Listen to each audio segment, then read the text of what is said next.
Okey, Assalamualaikum. Hari ini kita akan cuba untuk menjawab soalan pemahaman petikan. Jadi mohon kepada semua buka modul PDPR muka surat 12.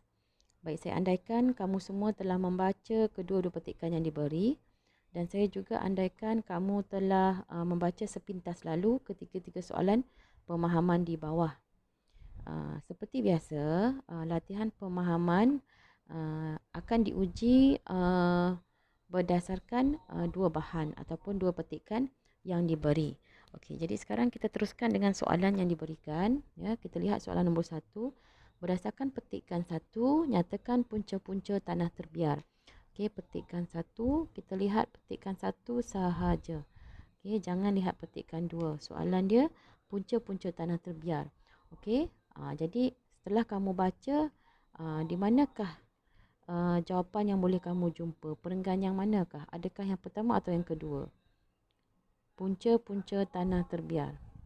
Okey, jawapannya ada pada perenggan kedua. Okey. Kalau dilihat di situ punca-punca maksudnya lebih daripada satu isi lah. Ya, jawapan ada di sinilah. Ya, mula dengan sikap ni. Sikap pemilik tanah sampailah memajukan tanah. Awak sampai tutup semua ni. Sana cikgu betulkan. Okey, kamu garis ya. Garis mula daripada sikap ni. Alamak.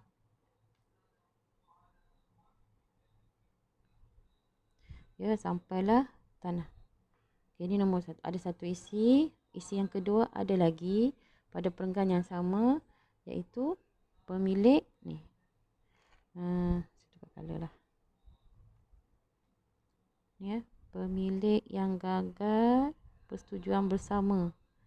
Ya, memandangkan tanah ni sampai habis, mempunyai banyak penama. Isi kedua. Okey, isi ketiga ada 3 isi sini sebenarnya. Okey, dia sambung pula. Kebanyakan ni sampailah. Aduh, dia tutup pula tulisan. Okey, kebanyakan ni sampailah habis ini. Tu. Okey, jadi soalan nombor 1, nyatakan punca-punca tanah terbiar. Okey, jadi kamu kena mulakan di sinilah. Ya, punca-punca tanah terbiar ialah ni, kamu jawab yang ni, perenggan yang ni nah. Perenggan yang tu. Ialah sikap dan ini, selain itu, isi yang kedua, seterusnya isi yang ketiga. Okey. Kemudian kita teruskan dengan soalan 2. Okey, soalan 2 berdasarkan berikan dua nilai yang terdapat dalam petikan 2. Okey, petikan 2. Kali ni kita tengok petikan 2. Okey, dia minta apa? Nilai. Berapa? 2. Dia minta apa? Beri saja. Tak perlu hurai, tak perlu jelas semua. Beri saja. Okey, macam mana nak cari nilai? Nilai dia tak disebut dalam petikan, tetapi kamu kena fikirkan daripada peristiwa yang diberi itu, apakah nilai yang tersirat di sebalik bahan yang diberi.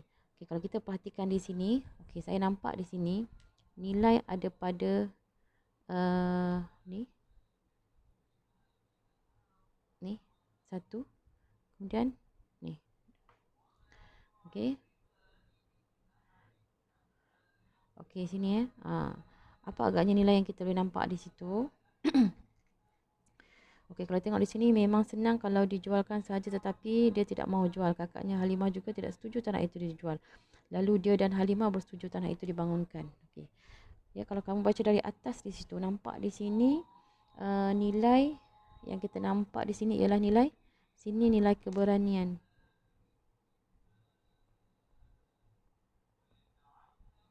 Ya, ini nilai keberanian. Siapa yang berani di sini? Ya, Hisham dan Halimah lah. Ya, dia berani untuk membangunkan kondo di tapak peninggalan ayah mereka. Ya, walaupun mereka ini tidak mempunyai pengalaman, terutamanya siapa tadi? Hisham kan. Dia hanya seorang pemandu teksi, tetapi dia berani untuk bangunkan tanah yang terbiar itu untuk dijadikan sebagai kondo mewah. Okey. Yang di bawah pula, yang di bawah tu pula kita nampak.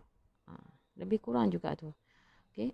Kalau kita nampak di bawah di sini, okey. Nilai apa?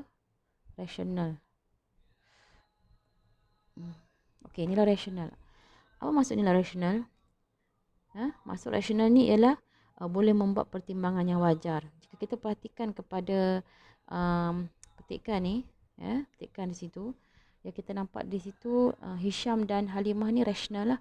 Ya, apabila dia berhasrat untuk membangunkan kondo kerana tanah tersebut bernilai tinggi. Ya, dia nampak, dia boleh buat pertimbangan, dia nampak ada alasan yang logik di sebalik keputusan yang mereka berdua buat.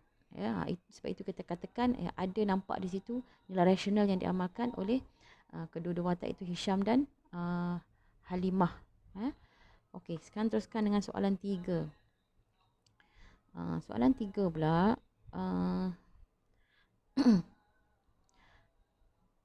Tanah-tanah terbiar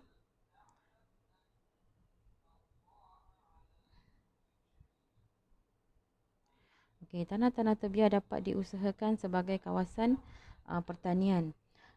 Pada pendapat anda, apakah manfaat yang diperoleh sekiranya tanah-tanah terbiar dibangunkan sebagai kawasan pertanian tau? Sebagai kawasan pertanian, bukan